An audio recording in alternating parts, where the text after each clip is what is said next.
Hey, good morning to everybody. Happy Monday. It's Daryl here. It's bright and freaking early. It's 3:30 a.m. on the dot here in Connecticut on the East Coast. Okay, first of all, let me say this. I have not even checked the video from yesterday. I was a little worried because of the way I titled the video and the thumbnail. After I looked at the thumbnail I picked, and it kind of looks like I'm a Trump supporter. Kind of looks like I am joining in on the Biden bashing. That's what it kind of looks like. And if you look at my comments, I pinned a comment that I do this to some extent to attract Trump supporters so they could at least hear my opinion and my thoughts.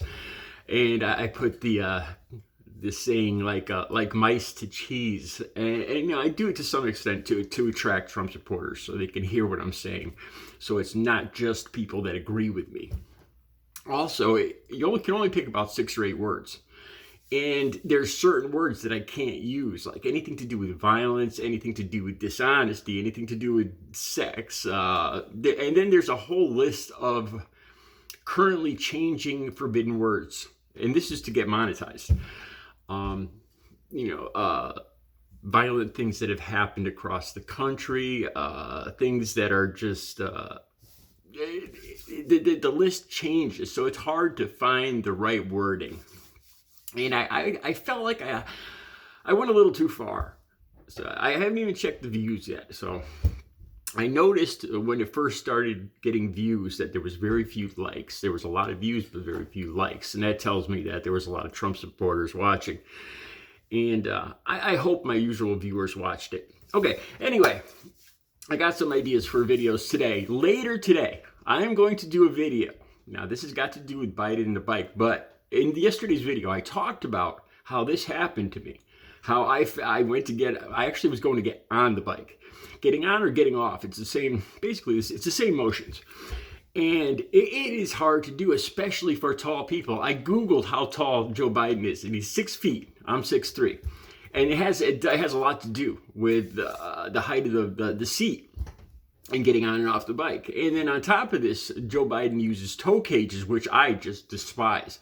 And I'm going to have my bike, and I'm going to do an actual video outside where I might actually fall off the bike just to demonstrate this. Because I saw a lot of Biden bashing going on about how they use him, an 80-year-old man, racing around on his mountain bike, and they actually use this to make it sound like he's a doddering old man. And I look at Trump. Trump's got to be about 80 pounds overweight at least, if he's a pound. And when he was juggling that baseball there, I can't remember what that picture was from. Anyway, when I saw this Biden bashing going on, and Trump being the athlete of the day, with his Rambo pictures and everything, I got to do a video on this. So that's going to be my next video later today. This morning, I was watching Intervention, and I got some ideas about a video, and I want to talk to you about being clean. I want to talk to you about some of the signs. Now, I'm going to be pretty 100% on this. I'm going to go out on a limb here. I'm willing to bet that 99.999% of recovering addicts like me are going to agree with me. I hope that's the case, because I'm going to be kind of positive on this, kind of put my foot down. And first thing I want to talk about is urines, usually randoms. Let me say this. Okay, so you say you got somebody you think's using, and it's your parent or friend or whatever, and you bring up the subject of, hey, could you pass a urine right now? First thing, an addict, somebody that's using is they are excellent manipulators. They are not going to say, they're not going to stop for 1 second. They're going to say, hell yeah, give me a urine, no problem. I'll pass it right now. Give it to me right now. That's part of the game. I guarantee they're going to say that. When it comes down to and they'll do that right up till the cup is in their hand and their zipper is down. Well, if they're a guy. And they'll go right up to the very edge, believe me. And then when it comes time to go or get off the pot, as they say, they're going to make up reasons why they can't do it. Because, what, don't you trust me? I shouldn't have to do this. And I'm going to tell you this, man. I've been clean and sober for 15 and a half years, and I've taken well over 100 urines for all different things. And somebody that's in recovery will gladly take 3 minutes to go in a cup and put it in a bag, seal it, and give it back. I honestly, I could say I don't know of one recovering addict that would make a fuss over it. You know, there might be some case where the person actually has, maybe they're late for a job or something, but still, most recovering addicts, I'd say almost 100% of recovering addicts, will not hem or haw when it comes. You know, you got to go right up to when the cup's in their hand. You know, because otherwise you're not going to be able to tell. You're not going to be able to tell a recovering addict from somebody who's lying, because the person that's still using is such a good manipulator. He will sound just like a recovering addict. Sure, I'll take the test, no problem, I'm clean. Right up until it's in their hand, until the cup's in their hand. Then all of a sudden, it's gonna be, hey, wait a minute, I shouldn't have to do this. What don't you? Then, or there'll be self-justification. There'll be anger. I shouldn't have to prove myself to you. If there'd be 100 reasons why, or just nothing, or just silence. A lot of time, there's going to be anger because they're going to be boxed to their corner. Their continuing use of their drug of choice is going to be threatened. And if manipulation doesn't work, anger will come shortly thereafter. And a lot of times it gets harsh, man. I was a master manipulator with each person. I'm not saying this to brag, but you got to know what you're dealing with. Okay, now, I was going to the methadone clinic for years. Okay, and this is what got me clean and sober.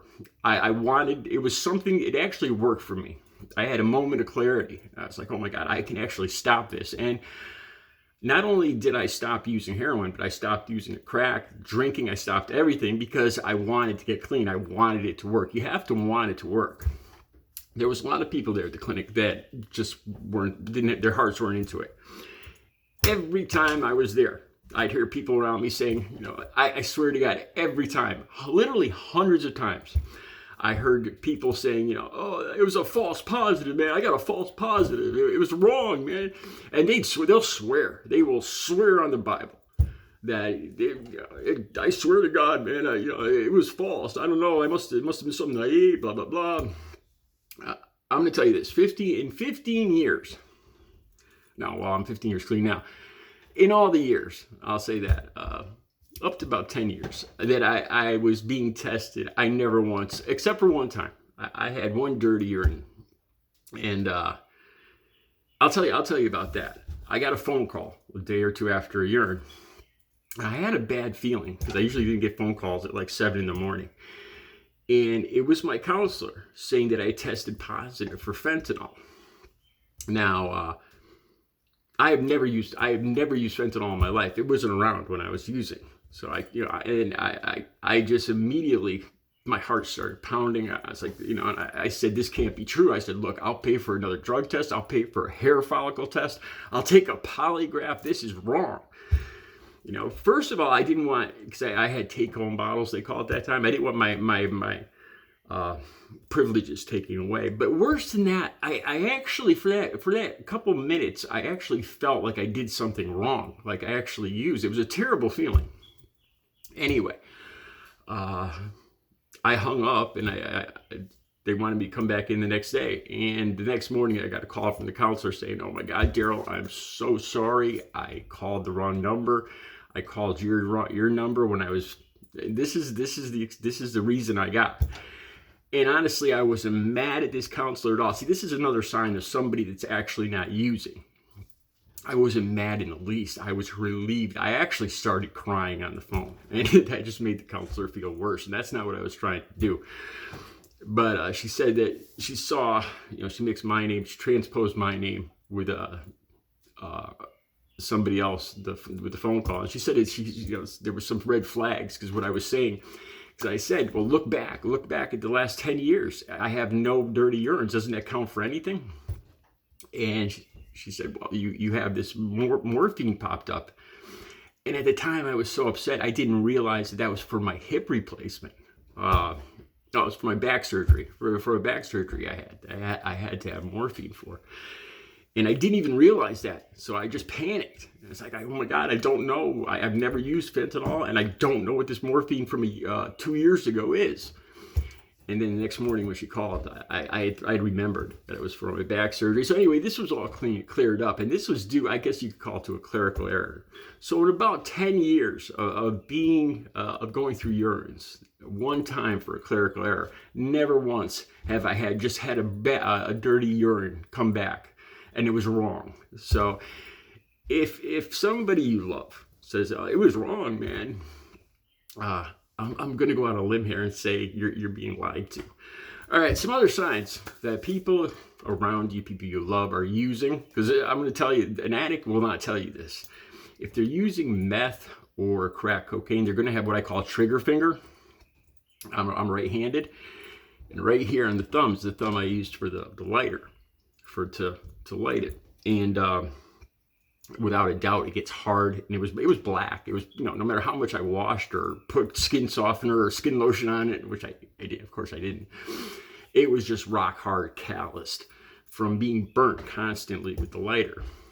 Now, I've never used meth, but I'm gonna go out on a limb here too and say anybody that uses meth or crack consistently is going to have what I call trigger finger. It might be on the left if they're left-handed, right-handed, but if there's a burnt black hard spot here or here, good chance, because there's nothing else I know of that does that. There's no other reason. It's not from smoking cigarettes. It's not from work. It's not it's not from bike riding or playing baseball or anything like that.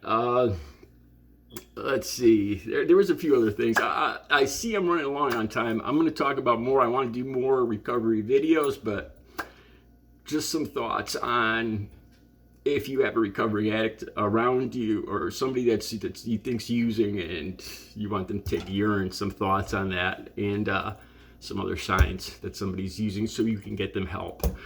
Recovery is possible, without a doubt. I am living proof of that. You guys have a great Monday. I'll be back later with that bike video. Stay tuned for that. It's going to be good.